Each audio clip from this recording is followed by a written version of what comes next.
সাবেক মন্ত্রিসভা সদস্য, সাবেক জেলা আমির, আগামী দিনে অধ্যক্ষ কামরুল হাসান মিলনের কান্ডারির সাথে যাওয়ার ঐক্যবদ্ধ রয়েছে, দাঁড়িপাল্লার পক্ষে যাওয়ার মতামত রয়েছে, যার সহযোগিতা আগামী দিনে দাঁড়িপাল্লা বিজয়ী হবে।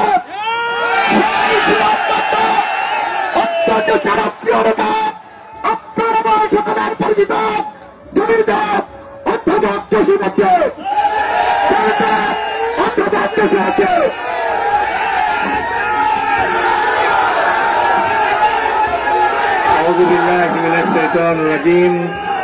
বিসমিল্লাহির রহমানির রহিম।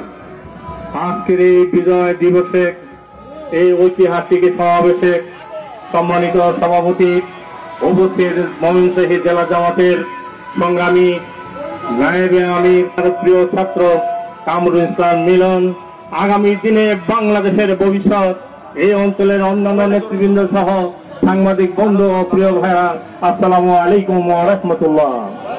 এই মুহূর্তে বক্তব্য দেওয়ার মতো পরিবেশ আসলে নেই, শোনার মতো অবস্থানে নেই। আমরা আজকে এটুকু দাবি করি, মহান রব্বুল আলামিন আজকে আমাদের যাদেরকে এখানে দাঁড়িয়ে কথা বলার সুযোগ করে দিয়েছেন, উপদেষ্টা পরিষদ গঠন করার মাধ্যমে বাংলাদেশের সংস্কার সাধন করে একটি সুশৃঙ্খল নির্বাচন পদ্ধতি উপহার দিতে চলেছেন। সেই ক্ষেত্রে যারা শহীদ হয়েছেন তাদের মাগফিরাত কামনা করি। সেই সাথে সাথে যারা আজকে আহত, যারা আজকে বিভিন্ন জায়গায় কাতরাচ্ছেন অসুস্থতার কারণে, মহান রব্বুল আলামিন যেন তাদেরকে অচিরেই সুস্থ করে দেন। সরকারের কাছে দাবি করব, এই সকল যোদ্ধারা, সেই যারা আত্মত্যাগ করলো, যারা শহীদ হলো, যারা অঙ্গ প্রত্যঙ্গ দিয়ে বাংলাদেশকে স্বাধীন করে নিল, তাদেরকে উপযুক্ত মর্যাদায় পুনর্বাসন করতে হবে। পাশাপাশি যারা এই অপকর্মের জন্য দায়ী, সেই স্বৈরশাসক শেখ হাসিনা সহ তার চেলা চামুন্ডাদের দৃশ্যমান বিচার ব্যবস্থা আমরা দ্রুত দেখতে চাই।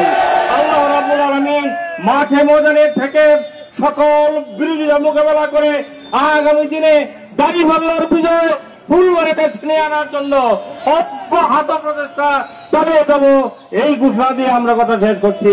ওয়াফিদ দাওয়ানা আলহামদুলিল্লাহি রাব্বিল আলামিন। সামনের বেলাটি চান্দিয়া সবাই বলে তালে তালে তাল মিলাইয়া, সবাই বলে মিলন ভাই, মিলন ভাই, সচিন স্যারের শামীম ভাই, মার্কা বাকি জুড়ে বলি আরো জুড়ে তালে তালে তাল মিলাইয়া, সবাই বলে বাধা আছে কোন সবাইকা, সবাই বলে তালে তালে তাল মিলাইয়া, মিলন ভাই, সবাই বলে জসিম স্যারের ফুলবাড়িয়ায় রব উঠেছে, সবাই বলে তালে তালে তাল মিলাইয়া। কি সুরে মার্কা আছে নাকি?